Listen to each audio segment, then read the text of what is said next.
I have 1,800 acres, probably in 4 or 5 different tracts included. There's 4 or 5 tracts of property. I would say this property is made mostly up of loblolly pines, probably 500 acres of planted pines, and probably 200 acres of natural stands, and probably 150 acres of hardwoods on this original property. My main objection for Treasure Forest Farm was timber. I was teaching vocational ag at Hagneville, and one night I went home and I got a call from one of the bus drivers' wife, and told me that her husband had been taken to the hospital, and I drove the school bus for him, and ended up driving for over 3 months. After he came back, he says, "Bobby," says, "what I owe you?" And I told him, I said, "Griffin, you don't owe me anything." About a week later, he came to me and says, "Listen, I've got 82 acres of land I want you to have." I said, "Griffin, what do you want for it?" And he says, $75 an acre. And of course, I wasn't sure. I didn't have a lot of experience and value of timberland. And I told him, I said, "Well, give me a day or two and let me get my father up here, and we'll walk over it and I'll let you know." And that's what I did, and that's what got me started. Forest management really started involved when my trees became about 16 years old. I contacted a forest consultant, and he came out and looked at the property. He's been with me for 20-something years. He says the first thing you need to do is start a prescribed burning program, which I started back in I believe around 1985, 86, with the help of the Forest Commission. They would help me with the fire lanes. And then I, of course, read a lot and went to some seminars and got all the training I could get, but I started on my own. Ken Hamby is real helpful. He's helped me come up here when he's not doing anything else and make burns all times of the year. Of course, I've been trying a growing season burn for several years to see how it would control it. Not just the 1 year, but for several years. And it has really controlled the hardwoods. Who does most of the work on the property? I do 95% of it. I really do. I have a little 4-wheeler and an 8-in tractor. And I do all the spraying to do the burning. I've been burning for 15, 20 years now. Each property, each, you might say, section. I guess the longleaf I have right now, 280 acres in longleaf, and I'm putting in 115 this year. Hopefully I'm going to do some burning right away, and we're going to plant another 115 acres of longleaf. I have 95 acres of pre-commercial thinning, and on some other property I have over, well, around 200 acres included in pre-commercial thinning, which is a tremendous help, and you can see a real difference in it in 4 or 5 years.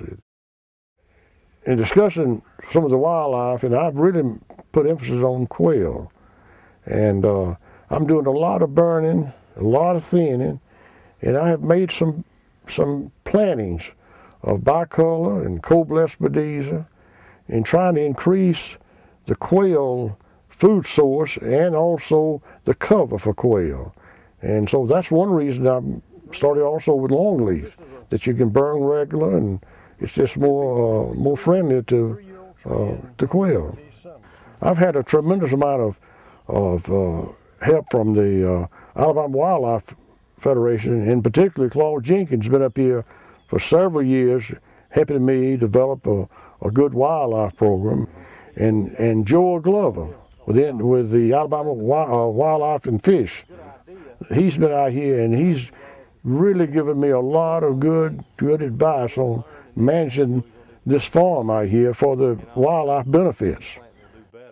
I probably have 8 or 10 miles of roads throughout this farm, and of course it really has a good road system in it.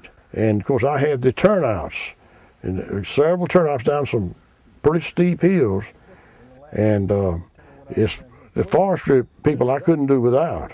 They always, David Kelly and James Yarber and the local people here in the county, they've helped me so much. And when I need fire lanes put in, they help me with the fire lanes. They They put in some green fields for me, and they put in those turnouts, and they help with some crossings that I've had, and it's available, and it's been a great addition to my program, really. As far as education, I've been with the understanding that I wanted to educated landowners. I wanted to get into that to demonstrate what one person can do if they are dedicated. And I enjoy having landowners come out here and look at what I've done with vegetative management control versus just prescribed burning, and then also no burning, where you don't burn any, just let everything grow up, and the difference. I've also liked them to see how important it is to try to pre-commercial thin your natural stands and how much more production you'll get out of it, and also watch the roads, the road work, the turnouts. I've had several landowners tours, and of course I believe in 2007 or 8, we had the Alabama Land Association came in with a tour, and we had about over 220 people to attend, and we carried them on a tour and demonstrate what I had done. I don't know how I could have accomplished what I have here. I'm not wealthy, but just to own the 1,800 acres and to have the timber value I have on this property is pretty nice.